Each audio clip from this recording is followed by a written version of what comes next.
the Privy Council. This is this thing called the Privy Council. This is a centuries-old institution that was created under the Normans, and it still exists today to advise the king. It's not elected, it's rarely discussed, and it remains completely unaccountable. The Privy Council formally claims to advise the king, but in reality what it does is provide legal cover for decisions made by the government, not the people. There are 747 members of the Privy Council as of August 2025.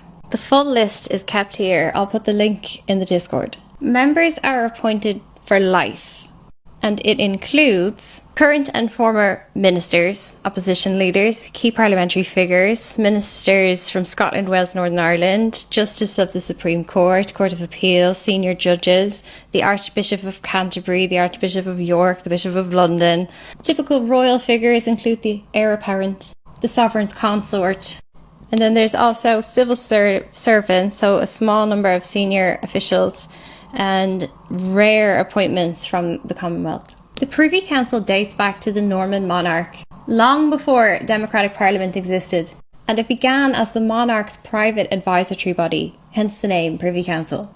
When Parliament gained legislative power, Privy Council was never abolished. This graph shows the structural relationship between the Crown, the Privy Council and Parliament.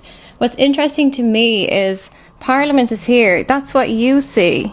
And the Crown is here, that's what you know. Behind that, behind the stage, is the Privy Council. And from there, instructions out to Cabinet, out to the intelligence, out to the judiciary, and overseas territories. You think the British democracy is just like this much, but you're never told about what's over here.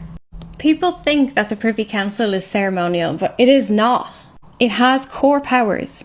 It uses something called orders in council. These are binding legal instruments. The king signs orders in council on the advice of his ministers. There's no vote, there's no debate, and they're rarely brought up in the mainstream media, so there's no public scrutiny of what this council does. Orders of council can be used for enacting sanctions or emergency powers, controlling overseas territories, imposing rules on data, surveillance, and security. It has even been used to reverse court decisions in overseas colonies. The Privy Council is not democratically legitimate. It is a feudal relic. This is the inner circle. Familiarise yourself with the list.